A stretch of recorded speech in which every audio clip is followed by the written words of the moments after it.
देश में रहता था तो लोग मुझे दुआ सलाम करते थे और मैं उनको दुआ सलाम करता। देश का बासिंदा जब तक था तो मैं लोगों को बात अदा करता था और लोग मुझे अदा करते थे, मैं उनको नमस्कार करता था, लोग मुझे नमस्कार करते थे। आज मैं जहां गया हूं वह मेरे अकेले के सिवा कोई है ही। एक दर्द भरी उनकी कहानी।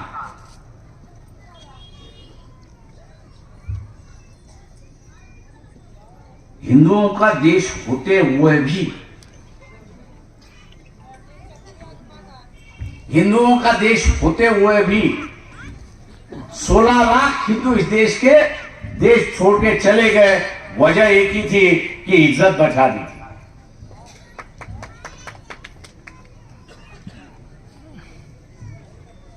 इज्जत बचानी थी। मैं ये मान के चलता हूं कि हर किसी को अपनी इज्जत की कीमत होती है, प्यारी होती है। वो ये कहता है कि मैं कानून के मुताबिक मैं चलूं और कानून के मुताबिक अपनी जिंदगी बिता दूं। कमाई हुई इज्जत जो है वो इज्जत मिट्टी में नहीं मिलनी चाहिए। पर अब की जो सरकार है वो सरकारें लोगों की इज्जत मिट्टी में मिलाने लगी। 9 साल कई लोगों के दरवाजे खटखटाए, अखबारों में न्यूज आया।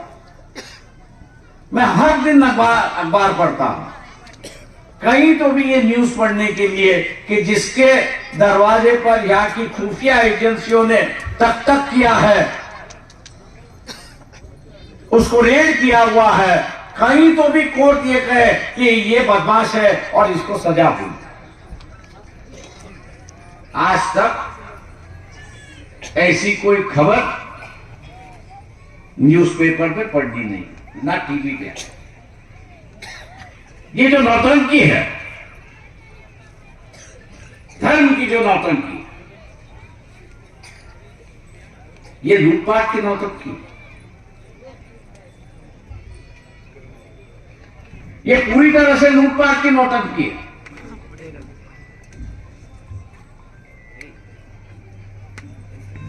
मैं इतना ही कहूंगा कि इस लूटपाट की नौटंकी को आप समझो।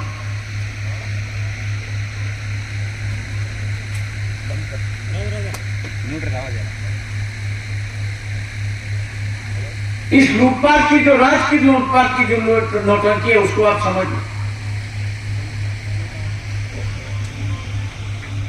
ये जो अभी G20 हुआ, इंटरनेशनल कॉन्फ्रेंस हुई, किसी को पता है कि कितना खर्चा हुआ?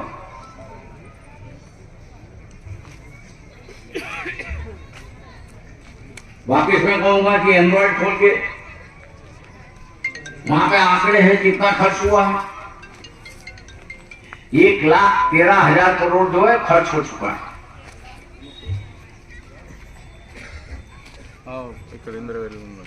मैं घर में जाने के बाद आपको एक गणित देके जाता हूं और उस पर आप फैसला करो। 1,13,000 करोड़ में कितने शून्य होते ये मुझे भी मालूम नहीं।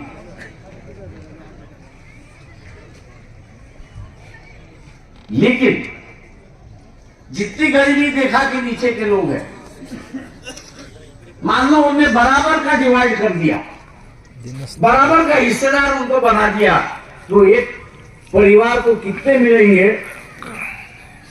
आप इसका हिसाब जो है वो घर में बैठे बैठे। इस देश में लोगों के बजाय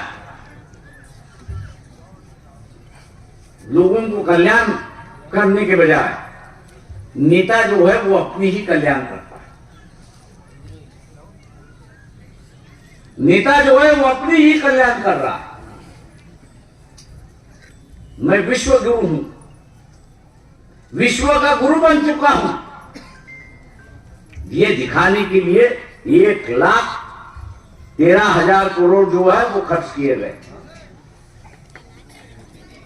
वही अगर पैसा जो है गरीबी रेखा के नीचे के लोगों को अगर बंटवारा होता तो शायद वो अपने मकान में रहता, सरकार की मेहरबानियों पे नहीं जीता, अपने पैरों पे जीने की उसकी एक आदत होती और एक इज्जत से अपनी वो जिंदगी गुजारता। और इसलिए मैं आपसे आगे कर रहा हूं कि इन बातों पर हम लोग ने गौर करना चाहिए। हमको फंसाया किसमें जा रहा है?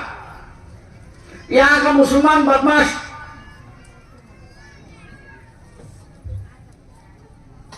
यहां का क्रिश्चियन जो है वो अपना धर्म फैला रहा है।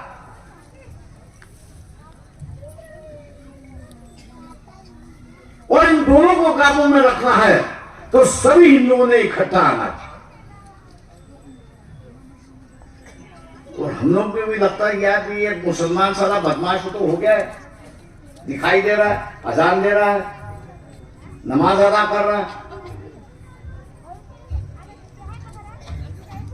बीच में आंकड़े आते कि ईसाइयों की संख्या बढ़ गई और हम लोग उस पर विश्वास रखते हैं। और इसी